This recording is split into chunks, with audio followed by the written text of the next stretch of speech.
essa parte de fraudes e interferências inconscientes é um estudo interessante, porque pensem o seguinte, assim, o que eu mais gostei é porque eu vi isso aí sempre, eu vejo sempre com meus olhos de quem ama o eletromagnetismo, né? E como é que é a ideia? O eletromagnetismo mostra que a luz se propagando por meios, ela muda conforme troca de um meio. Então, no fundo, a gente pensando a informação como deriva de alguma espécie de onda eletromagnética, o pensamento é uma onda eletromagnética, ele sai da mente do espírito e passa por diversos estágios da mente do encarnado. E esse processo, então, há uma interferência. E assim, enquanto que eu vejo isso de uma forma super matemática, de refração, reflexão, né, e difração entre ondas e meios, né? Até cheguei a mostrar isso uma vez ano passado, né?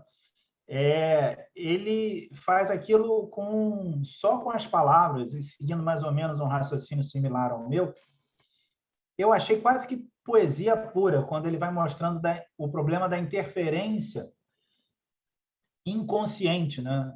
Porque pensem o seguinte, o meu histórico vai influenciar muito o que eu entendo do fenômeno hoje, né? Então, os meus desejos. Eu dar um exemplo. Um companheiro, ele contou, né? Esse era médium amigo do meu pai, né? Também da Paraíba. E quando ele começou a dar passividade a espíritos femininos, ele ficou com medo de aquilo ali afetar a masculinidade dele. E aquilo afetou a qualidade das comunicações dele, que ele teve que fazer uma espécie de treinamento para se orientar nesse processo, né? Uma forma também assim mais recente, o Altivo, quando a gente estava tentando editar o livro do Romanelli, né, com o material que a gente garimpou, o Romanelli ele tinha um troço que era muito interessante, ninguém mexia no livro dele, porque ele dizia que ninguém podia ser responsável pelos erros dele. Então, ele revia tudo e eu achava que um livro de um material dele deveria ter uma página dele. Mandei o material para o Altivo, né? O Altivo falou, vou contactar o espírito.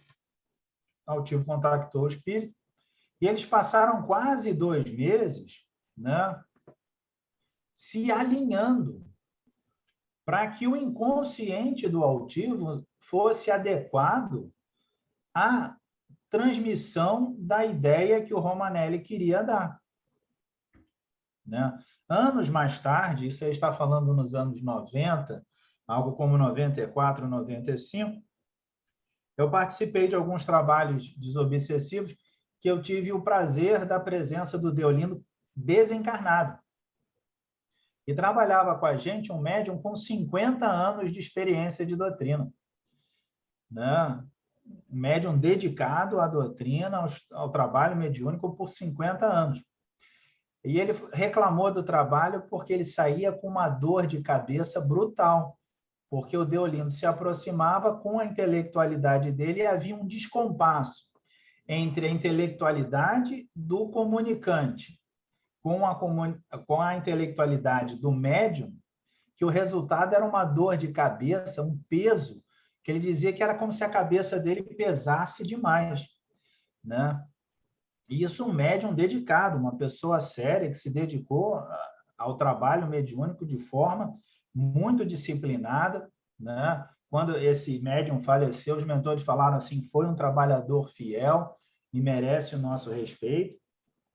E o Deolindo vem trabalhando como esse inconsciente, ele afeta as mensagens, ele vai afetar a comunicação, vai afetar e, eventualmente, pode bloquear, né? Devido aos meios, os medos, os anseios, né? Esse estudo do subconsciente e mediunidade é interessante, que é quase como se ele fizesse um prefácio do trabalho do Dr. Jorge Andréa, quase que 40 anos, 50 anos depois. Aí a gente vê que, das duas, uma, ou o espiritismo faz muito sentido, ou todos nós gozamos de uma loucura coletiva muito bem organizada e engendrada, que deve ter algo no café de todo mundo, que está todo mundo pensando as mesmas coisas. Que um intervalo de 50 anos, né? Tudo bem, você vai falar o Deolindo influenciou o pensamento do Dr. Jorge Andréa, mas o Jorge Andréa é médico. Você não vai dizer que aquilo ali ficou gravado no inconsciente do Dr. Jorge Andréa e ele resolveu repetir aquelas ideias. Ainda mais que o Dr. Jorge Andréa apresenta alguns trabalhos, principalmente naqueles livros finais, trabalhos experimentais com algumas ideias que o Deolindo está trazendo em 1957. Primeiro, a gente tem um lado triste, que é assim, a gente já tem a informação, mas a gente reclama, né? Eu lembro bem que o quanto a gente é reclamão, porque eu tenho um exemplo muito pessoal, né? O meu pai, quando tinha 60 anos, ele passou muito mal. E o espírito que tinha sido a mãe dele chega perto e fala assim, não, meu pai achou que ia morrer. E meu pai, assim, o chato de ser espírita é que é assim, eu não tenho nenhum problema de morrer. Eu falo, minha mulher fica horrorizada com isso, meus filhos muito mais, né? Mas eu me borro de reencarnar, gente. Eu tenho total paura de reencarnar. Morrer, para mim, está na boa. Se o meu mentor falar morre agora, eu falo, beleza, não pago imposto amanhã. Né? É até uma alegria. Mas se bota para reencarnar, eu falo, ai meu Deus. Tanto que eu era para o dia 2 de maio, nasci dia 30. Né? Você vê o quanto eu estava querendo reencarnar. Né? Eu sou do time daquele, não vou, não vai dar certo, não vai dar certo. Mas brincadeiras à parte. Né? Quando a gente pega o quão rico é a doutrina e o quanto eles trazem já a informação e a gente não aceita ela, a gente fica reclamando. O exemplo que eu queria dar é o seguinte, aos 60 anos, meu pai passou mal, ele achou que ia morrer. Aí ele se comunicou, meu filho, talvez eu morra, vamos... Que aí ele queria ser pragmático, ele já queria me passar as contas do banco, né? Já me preparando para tudo. Eu falei, tudo bem, vamos lá. Minha avó, então, se comunica e fala o seguinte, olha, você não vai morrer, não, você ainda tem mais 15 anos. Só que aí meu pai morreu com 74, né? Meu pensamento foi assim, vó, tu vacilou comigo, né? Você disse 15, foi 14. Não estava preparado. Você vê como a gente é reclamão do troço, né? Se duvidar, acho que a minha mente, no fundo, ia querer que ela desse dia, hora e mês, né? Para eu já ir preparando precisão absoluta, né? A informação já tem, a gente já tem a informação, só que às vezes a gente fica precisando vê-la de novo, de novo, de novo, de novo. E é engraçado, porque o Deolindo sabia disso, né? A minha avó adorava as palestras dele, porque tem uma coisa muito interessante que o Deolindo Amorim fazia, né? E acho que ele é muito pouco reconhecido por isso. Ele é o criador do então quadro negro nos centros espíritas, né? Hoje, quase todas as casas têm os quadros brancos, né? Porque a gente acabou com o quadro negro. Mas ele trazia o quadro negro e escrevia e repetia a informação, e repetia, naquela certeza que o processo de repetição é um processo de aprendizado, né? Tanto que é muito engraçado, porque eu lembro bem da minha avó comparando as palestras do Embaçaí com o Deolindo, né? O Embaçaí era aquele show de cultura, porque realmente era uma inteligência daquelas ímpares. E esse aí eu fico triste porque eu não tive chance de conhecer. Só conheci pelos livros e opinião de terceiros. Né? Mas era aquele show de não só de cultura, como bom humor, né? De experiência mediúnica. Né? É só lembrando do Embaçaí, quando ele relata o caso do Mirabelli na casa dele, né? Que Mirabelli foi um médium de efeitos físicos que já andava meio desequilibrado e foi visitá-lo, né? Fez uma comunicação meio boboca, aí ele falou, então estou tranquilo, né? Porque ele tinha umas louças importadas caras na estante, ele estava com medo do médium de efeito físico fazer as louças vibrarem e caírem. Quando ele achou aquela comunicação meio fajuta, ele ficou tranquilo. Mas logo depois veio uma outra comunicação, aí ele conta, comecei a temer pelas minhas louças, né? Com medo que as louças começassem a voar pela sala e tudo. Então, a gente tinha esse estilo do Embaçaí, brincalhão e cultura, e intenso, contrapondo com o Deolindo, que é um incansável e, assim, desmiuçar, né? Digamos assim, enquanto o Embaçaí ia fazer uma palestra sobre a história do movimento espírita durante 100 anos, o Deolindo era capaz de fazer uma palestra sobre a pergunta número 13 do Livro dos Espíritos, que ele ficava voltando aquilo ali, esmiuçando, né? Muito assim, dedicado a isso, né? Tanto que eu gosto muito de um dos livros, a gente vai falar, que é o prefácio, é justamente do Dr. Carlos Embaçaí, e ele começa assim, o Deolindo não precisa do meu prefácio para nada. É sensacional, gente. Assim, eu acho que a gente teve culturas impressionantes no movimento espírita, né? E quando ele faz esse quando o Deolindo vem para esse subconsciente, ele começa a analisar e relacionar com a mediunidade, trazendo de forma puramente intuitiva, né? Porque ele não tinha a formação de médico, do neurocientista ou algo que o valha. Foi só da parte digamos assim, da dedução lógica, né? E a gente vê o quão especial era a inteligência dele, né? Aí, uma outra parte, o livro muda para médiuns notáveis, né? É claro que ele pega o William Crookes, né? E o trabalho dele examinando diversos médiuns junto à própria sociedade inglesa, Daniel Douglas Home, né?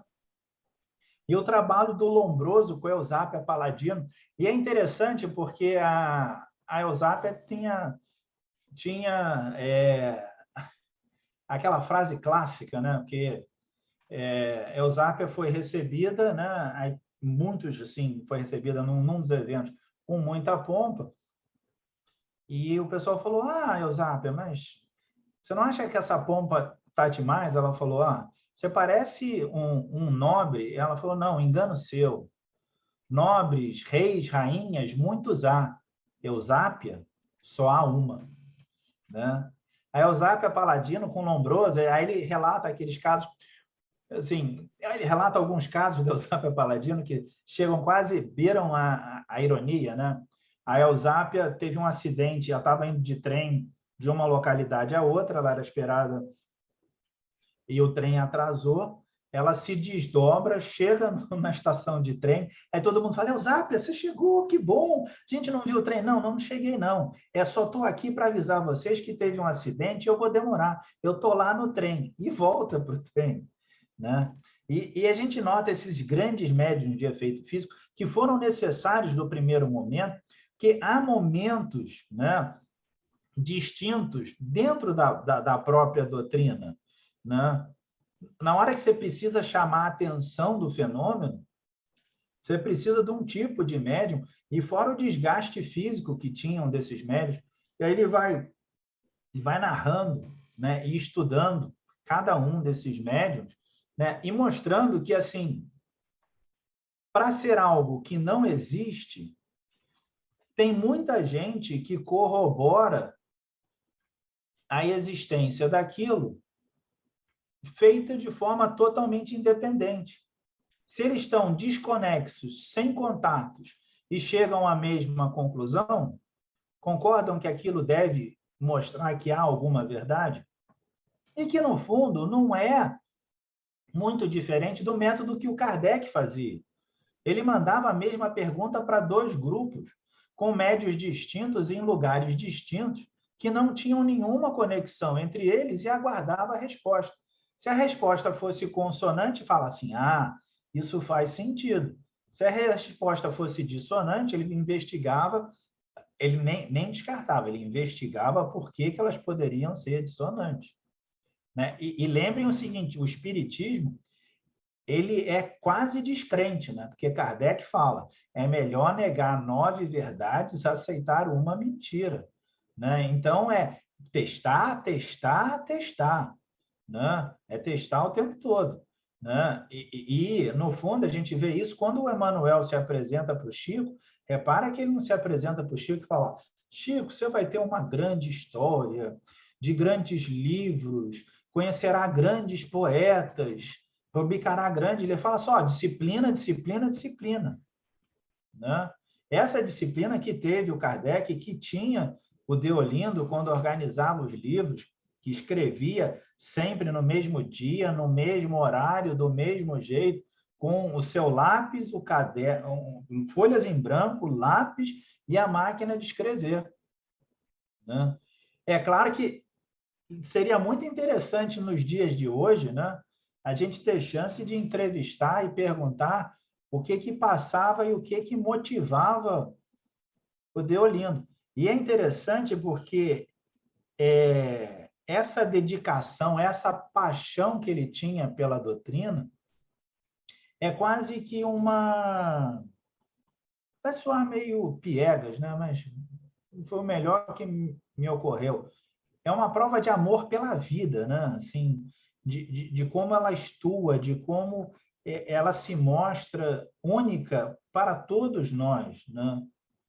Porque é interessante, sim, uma das coisas ricas da doutrina espírita é que a gente não advoga supremacia sobre nenhum outro pensamento ou postura religiosa, ou até a ausência de postura religiosa, né? Isso não é algo que nos incomode. A gente não acredita que a fé espírita é a única que traga a salvação, né? A gente acredita muito mais numa postura de transformação íntima do indivíduo. E a gente vê nesse livro essa necessidade de refletir sobre os fatos, né? Porque ele até mostra, olha, tem pontos falhos, né? Quando ele vai falar das fraudes, né? Há pontos falhos no movimento mediúnico, mas isso não invalida a doutrina que está por trás. É quase como se você dissesse que um experimento que não funciona fosse invalidar a física com a qual ele foi elaborado, a química com a qual ele foi elaborado. Isso não acontece, né? O que a gente tem é uma base e as causas das falhas são muitas, né? Aí, agora, a gente pula para o Espiritismo e as doutrinas espiritualistas, né? Que é um livrinho menor, né? Menor no sentido de menor quantidade de folhas, tá, gente? Jamais quem sou eu para dizer qual livro é melhor ou assim, menos importante, né? Aqui eu separei ainda, antes de terminar, só esse livro, né? Só algumas partes dos fatos, que o que eu gostei, que eu gosto ainda nesse livro, né? Venho relendo ele por várias vezes, essa coisa dele trazer a opinião de diversas pessoas, inclusive daqueles que são contrários a ele, né? Ele tem, ou seja, é admitir que estamos sujeitos à crítica. A crítica é até bem-vinda, né? Só uma passagem dele que eu gostaria de ressaltar nesse aqui, que é: o espiritismo não é original, porque não criou o fenômeno que lhe constitui o objeto, como não criou as leis que o regem, nem criou a crença na reencarnação.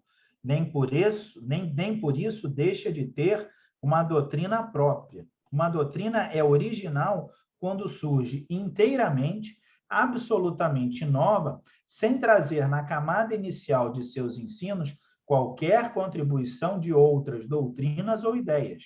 E agora podemos propor ao digno escritor e sacerdote católico a seguinte questão: e haverá, ou já houve, em toda a história do pensamento filosófico, religioso, político e social, alguma doutrina pura, completamente original, sem a menor dosagem de influências estranhas?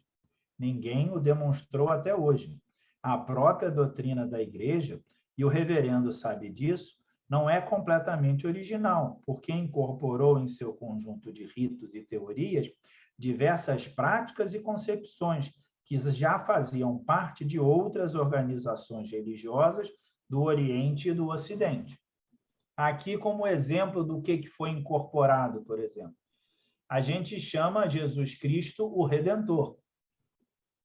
Mas como bem lembrou já um companheiro nosso no ICEB, né, essa alcunha de o Redentor de Jesus, aconteceu que quando Constantino resolve incorporar o catolicismo, ele tem um monte de templo pagão que ele teria que lidar com aquilo. Então, ele resolve associar o templo pagão a Jesus e aos santos que são as suas famílias. Como Jesus estava associado, como Apolo estava associado ao Criador do planeta, e era Apolo o Redentor, e Jesus seria Jesus o Cristo, aquele que organiza o planeta, ele pegou os templos de Apolo o Redentor e transformou em templos de Jesus o Cristo, o Redentor. Então, a gente incorporou, né, na cultura católica, né, essa ideia que derivou, né, do pensamento greco-romano dos deuses. A gente incorpora isso. Então, da mesma forma, a doutrina incorpora o fenômeno mediúnico, só que a gente não ditou o fenômeno mediúnico. A primeira reunião mediúnica da história do planeta foi realizada em alguma caverna numa noite de dificuldade. Ela é tão antiga quanto a presença do homem no planeta, né? Isso não tenhamos dúvida. Então, a gente não inventou a reunião mediúnica, a gente não inventou a reencarnação, são fenômenos muito bem conhecidos e estudados pela humanidade já há muito tempo. Contudo, sistematizar esse conhecimento, né, foi o que a doutrina fez. E tentar entender como acontece o processo reencarnatório, como se executa, né, esse processo, essa redução da intelectualidade, essa multiplicidade das experiências, o Espiritismo é totalmente inovador nisso. O Espiritismo foi totalmente inovador quando Kardec pergunta aos espíritos sobre a importância de ser homem ou mulher e tem a resposta que a gente nasce homem ou mulher com uma necessidade do espírito. É lembrar que as sociedades até então se manifestavam de forma ou matriarcado ou patriarcado, né?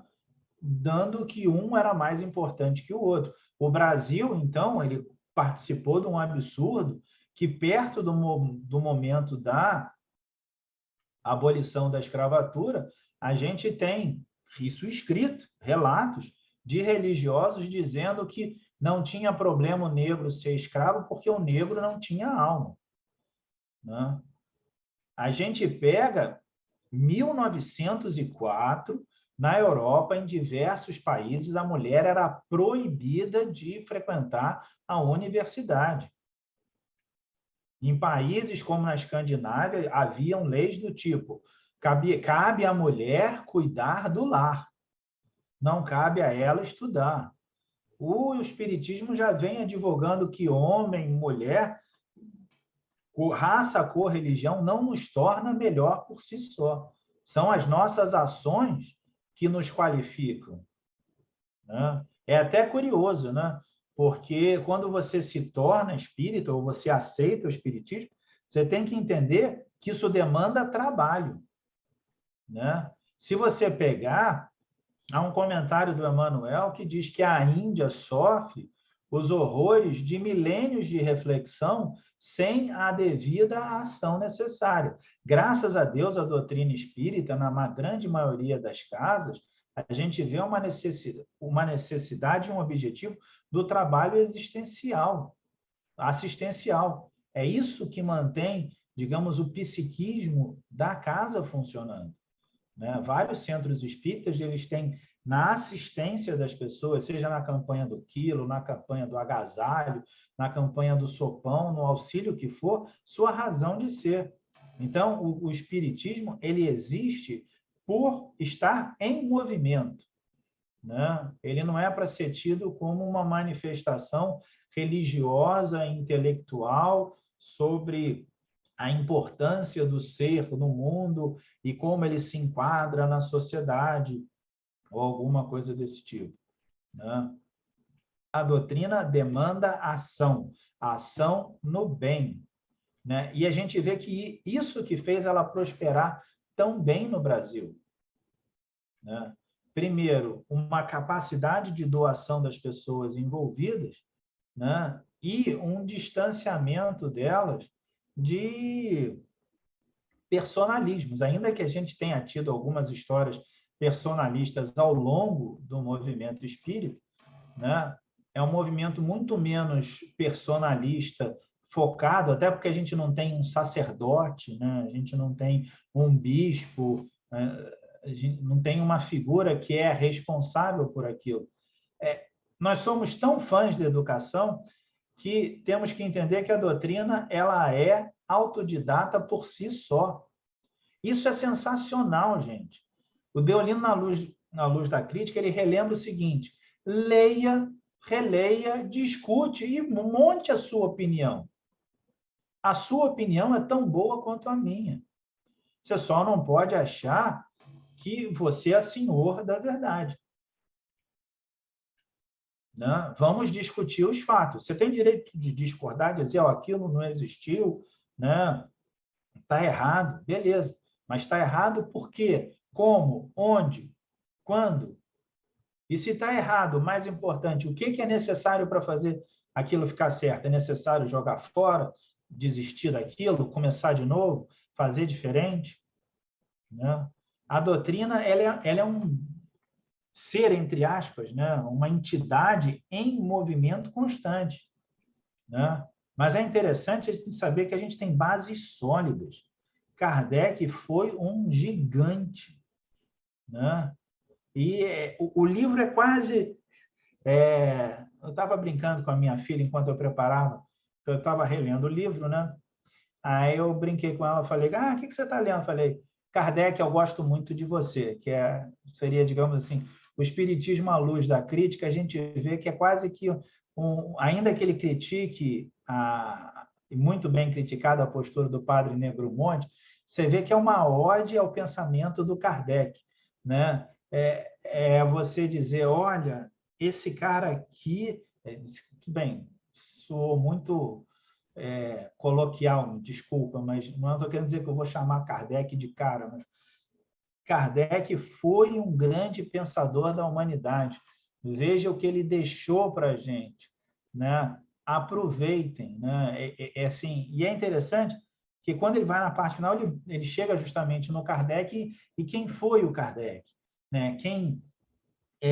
O que ele montou, por que ele foi tão importante, né? Afinal, Kardec era inteligente, o quão inteligente era o Kardec, né? Assim, quando eu monto as palestras, acaba que me venham mais ideias na cabeça, eu nunca sei se elas são boas ou se elas são muito presunçosas, né? Mas eu estava lendo esse livro, eu pensei em algo mais ou menos assim, né? O Espiritismo à Luz da Crítica, como livro, ele está mais ou menos como o Pestalozzi, para a doutrina espírita, ele está mais ou menos como o Pestalozzi para a pedagogia, sabe?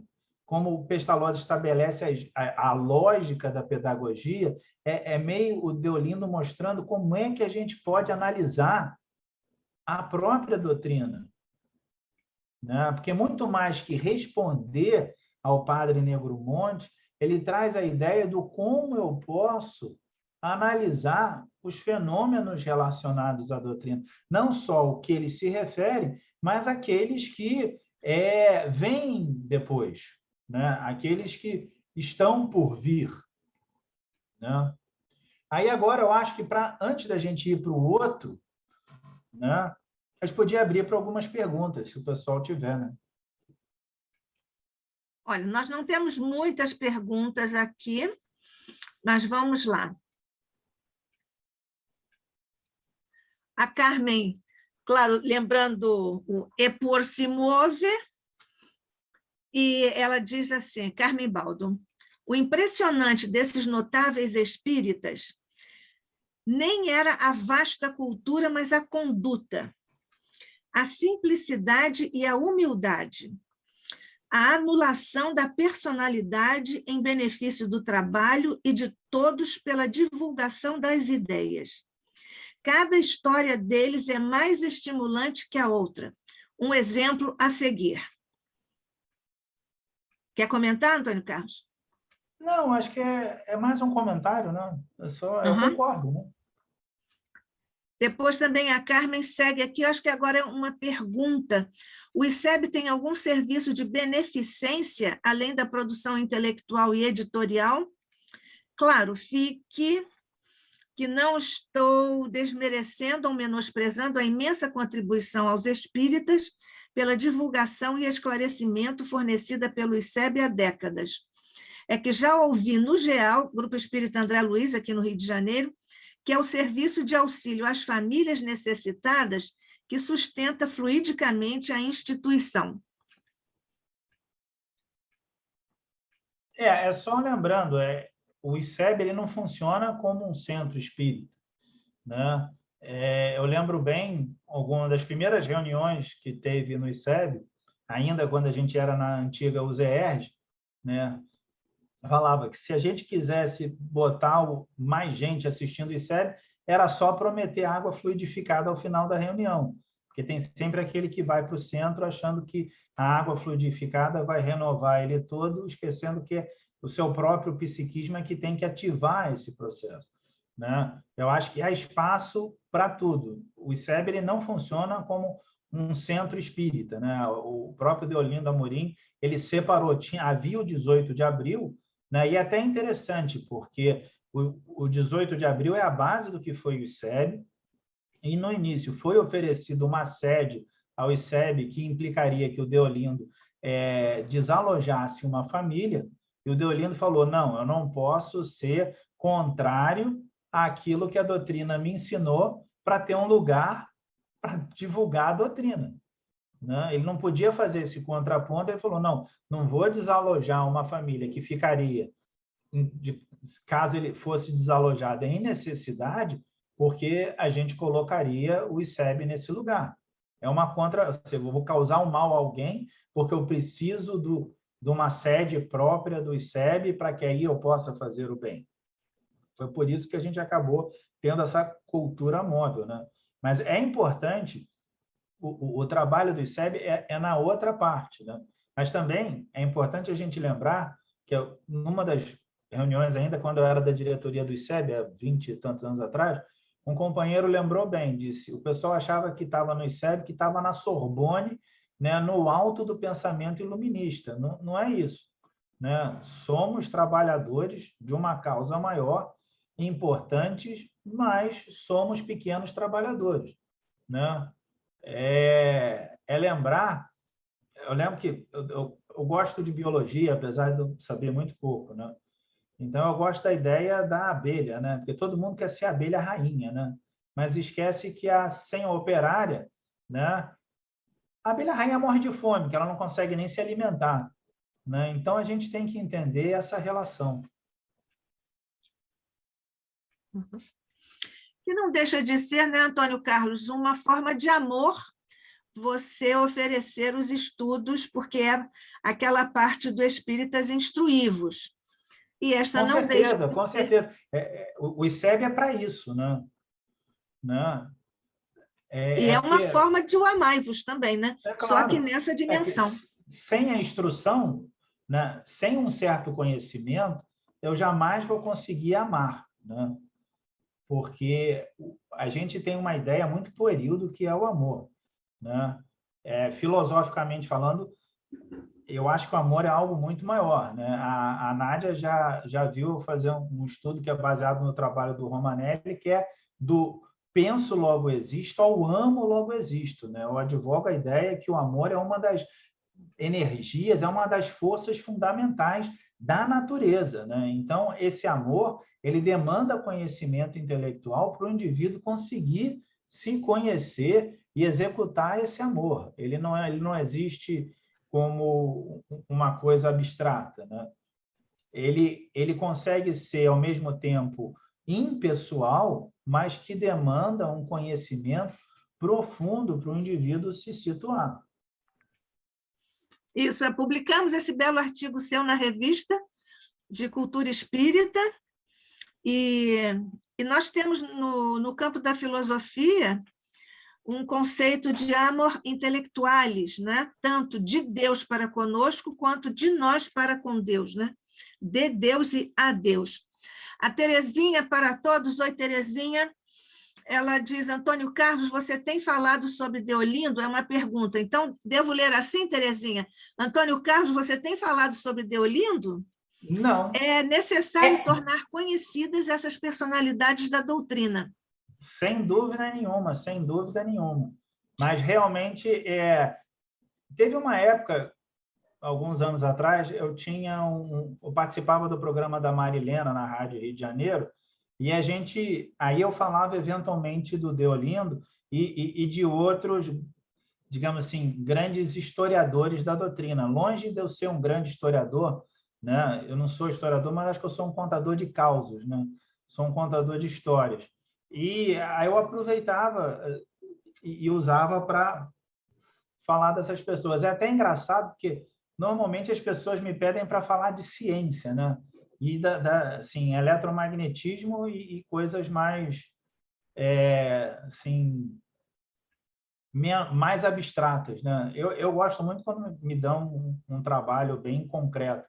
E o Deolindo, eu admito que eu sou meio fãzão dele, né? Assim, e aquela coisa assim, pensem o seguinte, Gabriel Delany sentou no colo de Kardec e ouviu a única previsão que o Kardec fez. Esse menino há de se tornar um grande divulgador da doutrina espírita. E o Delany ficou fã do Kardec a vida inteira. Eu não sentei no colo do Deolindo, mas eu tive mais ou menos a mesma coisa do moleque que conversava com o Deolindo, que conversava com o Romanelli. Entendeu? Então, eu sou muito fã deles pela capacidade intelectual, né? Por esse escrutínio de análise, né? Eu gosto muito do trabalho deles, né? Como também gosto muito do Embaçaí, mas o Embaçaí eu não conheci, né? Como também não conheci o Herculano, né? O Herculano eu acho sensacional porque é aquele indivíduo que, assim, eu gosto que ele chama de a pena contratada, né? Que é quando você pega um indivíduo e fala assim, fala sobre isso, né? Aí o Herculano ia lá e a gente precisa de um material para um curso para a mocidade. Aí é um tratado de filosofia pesadíssimo, chegando do homem das cavernas e vindo narrando. A gente teve um pessoal muito, como a gente diz na linguagem popular, barra pesada no movimento espírita, né? E eu acho que realmente, eu acho que a gente tem que, não pode esquecê-los, né? Sem dúvida nenhuma, né? Eu tenho alguns artigos, a Carmen falou sobre trabalho, né? Eu tenho alguns artigos sobre eletromagnetismo, né? Tanto na revista do ICEB quanto na Revista Internacional do Espiritismo. Mas tem um tempo que eu não tenho escrito muita coisa, não. Aproveitando a oportunidade, daqui um pequeno puxãozinho de orelha evangélico, porque eu pedi a você, para a revista, uma série de artigos sobre este assunto, e você... Eu fiz o primeiro, né? Mas mas uma você viu que eu série... comecei. Eu sou imortal. Mas uma série começa com o primeiro, mas ela segue, né, meu querido? Não, eu sei, mas o primeiro eu já fiz. Pois é. Né? Então, siga. Também aceitamos um livro, viu? Né? Também aceitamos um livro. É engraçado, porque essa coisa do livro, eu sempre penso de sentar e escrever. Aí eu lembro justamente do livro, você deu uma ponte fantástica, né? Que é o Espiritismo e a Doutrina Espiritualista, que é a história Exatamente. Que eu vou começar a contar agora, né? Aliás, você falou naquela frase do Embaçaí, não é isso? Ele não precisa de nenhum prefácio. O doutor Lauro Salles começa o prefácio dele repetindo a frase do Embaçaí, nas doutrinas espiritualistas. A esse propósito, depois vou dizer para a Carmen a questão dos artigos. A esse propósito, duas questões. Sobretudo a propósito desse livro, das doutrinas espiritualistas, você podia comentar a relação de Deolindo com o movimento interreligioso? Claro que à época não se chamava assim, movimento interreligioso, era muito mais frequente dizer movimento ecumênico, que não é a mesma coisa que movimento interreligioso, né? E também você usar uns comentários sobre a intimidade um pouco do Deolindo com a dona Delta, quando você disse que eles disciplinado. Fala sobre a disciplina do Deolindo, Tá. com aquela coisa de escrever à mesma hora, etc. E fala da dona Delta, que é um outro capítulo, uma coisa linda. Eles continuam juntos no plano espiritual. Quando nós fizemos a festa do 5º aniversário da revista Cultura Espírita, lá na Avenida Passos, na sede da FEB, o César Reis viu vários fundadores e tudo do ICEB, e viu juntinhos, sentadinhos, assim, o Deolindo e a dona Delta. O Deolindo e a Delta tem aquela história que é espírito que vem junto, né? E ele dedica alguns livros a ela como companheira, né? Então, ele reconhecia muito a importância dela na capacidade dele de executar, né, as atividades, né? Deixa eu começar como é que veio esse livro, A Doutrina, Espiritismo e as Doutrinas Espiritualistas, né? A gente está aí 54, 55, porque meu pai já era casado, né? Meu pai já estava casado e um companheiro dele do movimento espírita resolveu deixar o espiritismo e se dedicar às religiões de matriz africana, porque sentia que a mediunidade dele era melhor servida nesse tipo de trabalho. Meu pai, já na época, ele sempre muito ansioso de que a gente tinha que estudar o fenômeno, ele acompanhou, porque era um colega dele de infância, participava de algumas reuniões com um amigo de infância e tudo, e conheceu um dos espíritos com a aparência de preto velho, né, um espírito africano escravo que se comunicava nessas reuniões, né? Esse mesmo espírito de preto velho, ele dá um relato para o Manuel de Quintão nos Cinzas do Meu Cinzeiro, né? Que depois eu vou até contar essa história, mas é que ele tem o nome de João. Meu pai conheceu o espírito e tudo, eles se afastaram um pouco. Esse espírito chega, né, um espírito com características de espírito africano, e fala: Genival, reúna um grupo e vá para a casa do Deolindo, que ele está escrevendo um livro que precisa ser escrito. Aí meu pai amealha um grupo de médiuns, né? E chegam na casa do Deolindo. Quando chegam, o Deolindo fala assim: graças a Deus vocês chegaram, aqui está um caos. Eu estou tentando escrever há horas e não consigo. Né? É um livro que ele é inaugurado por uma reunião mediúnica de um espírito que assumia a postura de um africano preto velho. Um livro que foi tido por muitos como uma crítica do espiritismo às outras doutrinas espiritualistas. Mas, de novo, tem gente que não passa da capa, né? O que o Deolindo faz nesse livro é mostrar: olha, temos similaridades, sim, que derivam de termos como base o fenômeno mediúnico, mas somos distantes. A gente está tão distante quanto o alemão estaria distante do sueco ou do norueguês. Tem a raiz, tem semelhanças em termos de fenômeno, né? Mas a execução e a ordenação religiosa, né? Ordenação no sentido de organograma, né? a gente não tem uma hierarquia pré-estabelecida, né? E enquanto algumas doutrinas têm, né? Aí ele vai narrando primeiro das escolas orientais, né?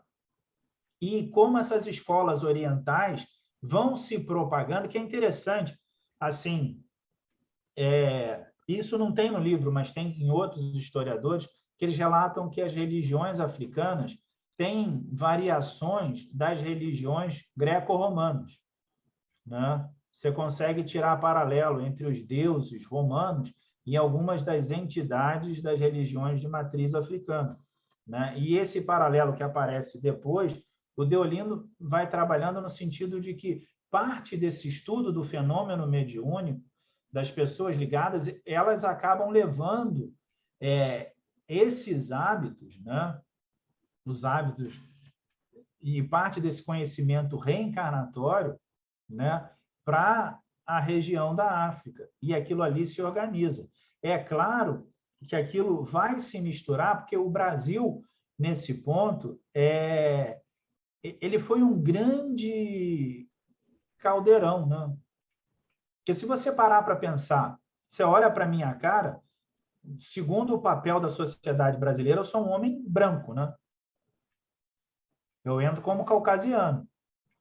Mas meu pai era dito mulato e eu sou bisneto de escravos, né? Eu tenho um canto da família que foi um negro que se casou com uma índia, né? Não sobrou nem o cabelo liso, nem a pele morena, né? Porque vai se combinando a riqueza da biologia. A minha irmã caçula é muito mais morena do que eu, né? E a gente nota que esse caldeirão que é o Brasil, né, facilitou, ainda que agora a gente está vivendo um movimento meio contrário a isso, né, facilitou a gente aceitar essa multiplicidade de posturas e entender essa variabilidade do indivíduo. E como, digamos assim, a experiência pregressa do indivíduo marca ele, né? Digamos o seguinte, ninguém passa por uma experiência reencarnatória que seja totalmente apagada na seguinte. Ela vai se manifestar de alguma outra forma, né? É como Kardec pergunta aos espíritos, né? E afinal, se eu quiser saber quem eu sou, eu falo simples, pega quem você era e piora um pouco, né? Então, a gente é uma soma, né, desses nossos eventos, e parte desse movimento das doutrinas espiritualistas, né, que se colocam no Brasil, é claro que aí se fez muita mistura até por um problema de aceitação social, né? É porque o indivíduo pega e a nossa sociedade achava que uma religião é melhor que a outra, ou ele tem uma religião. Quantos não tinham uma religião para a família e outra que ele praticava, né? Eu dou um exemplo curioso. A minha avó, por parte de mãe, foi quem se tornou espírita primeiro, né? Ela se tornou espírita primeiro porque meu tio tinha um processo obsessivo muito grande e uma colega na feira falou: como é que está teu garoto? Ele está muito ruim. Aí falou: teu garoto deve estar com obsessão. Você vai ali no João Evangelista, ela morava ali na Real Grandeza, o João Evangelista é ali em Botafogo. Você vai ali no João Evangelista, que eles costumam ajudar isso, né? E ela passou aí no centro, levando o meu tio para fazer justamente um tratamento do processo obsessivo. Meu avô, comerciante, não gostava da ideia dela ir para a doutrina. Não aceitava, porque espiritismo é coisa de maluco, né? A minha avó, ela botava a roupa que ela ia sair na rua e botava um penhoar por cima para enganar o meu avô, para dizer: não, eu estou com roupa de ficar em casa. Aí meu avô voltava para o trabalho, ela tirava, pegava o meu tio pela mão e rumavam para a casa espírita. Então, há, sim, dentro do movimento, aqueles que achavam que dizer ou associar o espiritismo, né, outras posturas que não das posturas espíritas, é que trazia uma maior aceitação social. E a gente ainda tinha pouca aceitação social, né? Meu pai, quando se declarou espírita aos 18 anos, né? Ele virou espírita quando foi servir o exército, né? Ele tinha sido católico, tinha virado comunista e depois virou espírita, né? E ele falou assim: e minha mãe, a partir de hoje eu sou espírita. A minha avó, a mãe dele, sabe o que disse? E agora pirou de vez, né? Que era a ideia de quem eles achavam que o espiritismo causava esse processo de desvario na cabeça das pessoas, né? Então, o mais interessante desse livro é isso. Ele é uma obra ecumênica do estudo digamos assim, das posturas religiosas que são espiritualistas, né? E separa, assim, ele remete muito, quando eu leio, à religião, quando ele vai comparando, por exemplo, Lao Tse, religião do Embaçaí, né? Quando ele vai comparando ao Lao Tse, ao Confúcio, né? E de como eles interpretavam o processo reencarnatório, que é entender que a postura dele, apesar de eles serem reencarnacionistas, seja no budismo, seja no taoísmo, seja no confucismo, eles não comungam da mesma ideia da reencarnação como nós. Eles estão muito mais próximos das posturas gregas, né, que se tinha de achar que você voltava a uma espécie de tudo e depois desse tudo você se individualiza novamente, né, do que a ideia de você ser uma entidade. Aí a gente vê a grandeza do Kardec, que ele comenta que Kardec entende que foi muito mais um problema da linguagem, né, que aí ele remete, né, no Livro dos Espíritos, remete aos espíritos esse tipo de pergunta, e os espíritos falam: ó, você está querendo dividir as coisas, né? No sentido de que o todo, se a gente chamar de todo o coletivo das intelectualidades, dizer que você retorna ao todo depois que morre, está correto, né? Só que se você disser que você volta ao todo e perde a individualidade como uma gota que retorna ao oceano, está errado, né? Você é algo que existe de forma individual, né? Perene. Então, ele vai varrendo no livro todo esse trabalho, né? E assim, é muito focado, né, um pouco no Leon Denis, né? Que, é claro, é a regra 3 do Kardec, né? Eu gosto muito do pessoal do CEOI, lá de Jacarepaguá, né? Que é um centro espírita que eles falam que tem sempre um regra 3, né? Então, caso um palestrante falte, né, eles têm alguém para substituir, que foi o caso do Leon Denis, né? Era alguém preparado para, caso o Kardec viesse a fraquejar no trabalho dele, pronto a assumir, né? Aí ele já começa, né, a abertura, né? Ele faz uma homenagem ao Leon Denis. Aí tem: o espiritismo representa uma fase nova da evolução humana, né? Que é uma frase do Leon Denis, né? E é interessante que ele vai varrendo como esses indivíduos que estudaram a doutrina nesse primeiro momento, né? Porque ele dedica o livro de saída ao Leon Denis, né? E ele vai varrendo todas as coisas dessa escola, né? Até dos cultos materiais. Eu lembro que quando ele separa aqui o espiritismo e a Umbanda, que é um item que ele bota assim: tudo é espiritismo, mas nem tudo é espiritismo. O espiritismo e o movimento espiritualista anglo-saxão, né? Que é justamente completa um pouco o que ele havia comentado no trabalho anterior, né? Na verdade, até temporalmente falando, é o contrário, né?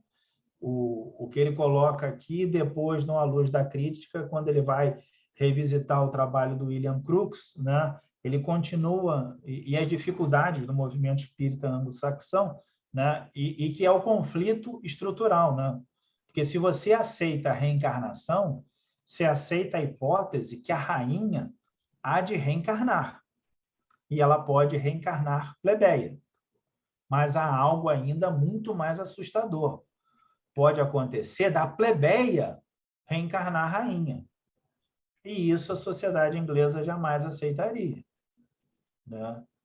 Porque, no fundo, há uma variação, né? Lembrando que desde a ideia do absolutismo, os reis, até por muito malandramente para defender a sua posição, eles ficavam dizendo que Deus me escolheu para ser seu rei, né?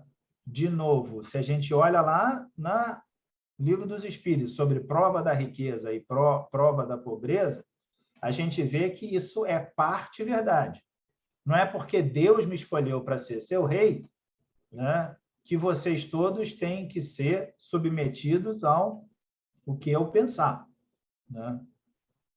Ele me escolheu para ser seu rei porque eu tenho uma chance de ajudar a vocês e a mim mesmo no processo, né? A gente falando como sociedade, houve uma inversão desse processo. Há uma coisa muito ruim na nossa história como humanidade, que a gente quer tudo ao pé da letra, como eu comentei, né? O espírito da minha avó disse 14 anos para o meu, 15 anos para o meu pai, foram 14, eu estava reclamando dos 365 dias que ela estava me devendo, né? Porque a gente quer a precisão draconiana daqueles valores, né? Mas também tem o tempo do coração, né, Antônio Carlos? É isso. Mas é porque o indivíduo tem que entender que ele não é melhor que ninguém, né? Mas concorda que é muito mais fácil ele falar assim, eu fui escolhido? Não, mas não é disso que eu estou falando. Eu estou dizendo o seguinte, você cruzou a sua mente essa pergunta, né? Ou essa observação, por que, vovó, que você não me disse 14 anos ou 13 anos, enfim, estou perdendo na sua previsão. Horária, exatamente, pois né? é. Porque se fosse uma previsão a mais, você não ia fazer essa observação. Talvez, bem possivelmente. Não, talvez não, que você ia ficar, que o Genival ficasse mais tempo aqui. Aliás, uma figura absolutamente encantadora, bem-humorado, um amor mesmo. Falar em figura encantadora. O papai, ele só tinha 2 estados. Ou você gostava dele ou você odiava ele. Né? Eu gostava, amo. Ninguém conseguia ficar indiferente a ele. Eu conheci um companheiro de mocidade dele, ele falou, rapaz, quando teu pai abria a boca na mocidade, a gente falava, lá vem encrenca. Né? Entendeu? Então, sempre teve essa coisa, ninguém ficou muito indiferente, não. Né? A gente podia abrir um pouquinho para perguntas, né? Deixa só eu fazer uma... Você não respondeu a uma pergunta que eu lhe fiz. Na verdade, foi um pedido para você contar alguma coisa da intimidade de Dona Delta, alguma coisa engraçadinha. Eu vou aqui dizer que a Dona Delta, eu estava um dia lá no culto da Ninita, mãe de Cláudia Beaumartin, e aí a Dona Delta ela chegou com este livro, As Doutrinas Espiritualistas, e ela escreveu uma das dedicatórias que mais me comoveram na vida. Ela escreveu assim, estou vendo aqui com a letrinha dela, a irmã Nádja, pelo querido autor, Delta Amorim, 12 de julho de 89. Quer dizer, foi o Diolindo que me deu, através dela, achei isso de uma lindeza. Conta uma coisa engraçadinha da Dona Delta. Eu tenho uma que eu achei muito engraçado. A gente está aí falando 92, 91, 92, né? Ela já estava viúva e tinha aqueles eventos no ICEB, perto do aniversário que ela comparecia, né? E ela estava muito contente porque, por ocasião do aniversário, alguém pediu uma comunicação do Deolindo e o Deolindo fez a página e assinou, né? E era a assinatura do Deolindo, né? E ela estava esfuziante, assim, veja que maravilha!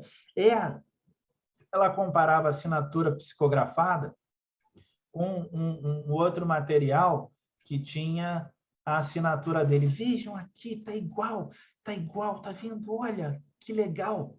Mas igualzinho, igualzinho, ó, foi ele que escreveu isso, olha aqui. E ela vibrando com aquilo ali. Eu acho que trazia muito conforto a ela essa ideia de saber que quando ela desencarnasse, ela ia encontrá-lo, né? Não Eu só acho que encontra, como passeia e vai aos não, mas encontros eu acho que é aquele espíritas. sentimento assim, olha, eu vou tirar o paralelo, eu acho que eu já contei essa história. Quem já ouviu, eu peço desculpas, não estou querendo ser repetitivo. 2009, eu peguei o voo antes do voo que ia cair da Air France, né? Esse que caiu do acidente, né? Eu ia estar naquele avião. Você sabe que muitos colegas nossos da universidade estavam lá, né? Naquele voo da Air France, vários. E eu ia E estar da naquele voo. engenharia. Eu ia estar naquele voo, porque eu estava indo para o Japão, aí eu ia fazer Rio, Paris, aí depois Paris, Japão, a trabalho. Só que um colega meu que ia comigo falou, não, vamos no dia anterior, porque 12 horas de fuso horário você vai ver, é brutal, precisa de muito tempo para se adaptar. Eu não queria voar no dia anterior, porque o dia anterior era meu aniversário, né? E acho que ninguém quer passar o seu aniversário dentro de um avião, né? Ainda que eu não seja muito de celebrar meu dia do aniversário, eu achava que eu queria comemorar meu aniversário com a família e voaria no dia seguinte. Eu falei, não, tá bom, beleza. Aí eu dei uma da minha avó, né? Minha avó era muito pragmática, falou assim, a data a gente comemora quando pode. Aí eu vou comemorar na volta e tudo, peguei o voo anterior, não, graças a Deus, não caí, cheguei no Japão. Mas como todo ser humano falho, depois que eu soube que o avião caiu, a minha mente entrou em parafuso, que você pensa assim, eu podia estar naquele voo, né? E fiquei realmente muito instável mentalmente, né? Aí chega o meu pai do meu lado, né? Eu caminhando lá pelas ruas do Japão, ele chega do meu lado e fala assim, rapaz, muito melhor viajar desse jeito, não preciso nem de passaporte, né? Aí só falou isso que foi suficiente para me acalmar, porque a frase primeiro típica dele, eu ouvi a voz dele com o sotaque dele, que era aquele sotaque de que quem nasceu nordestino, mas emigrou para o Rio, ele nasceu em 29, em 48 ele veio para o Rio, né? Isso, então, e viveu aqui até falecer, então ele tinha um sotaque meio híbrido. Eu ouvi a voz dele com o sotaque dele, aquilo me trouxe um conforto, uma tranquilidade assim enorme. E eu acho que quando a Delta viu a assinatura do Deolindo, né, o primeiro texto com o Deolindo sempre foi muito didático, né? É um espírito professoral, né? Com a lógica dele e com a assinatura que realmente era idêntica, né?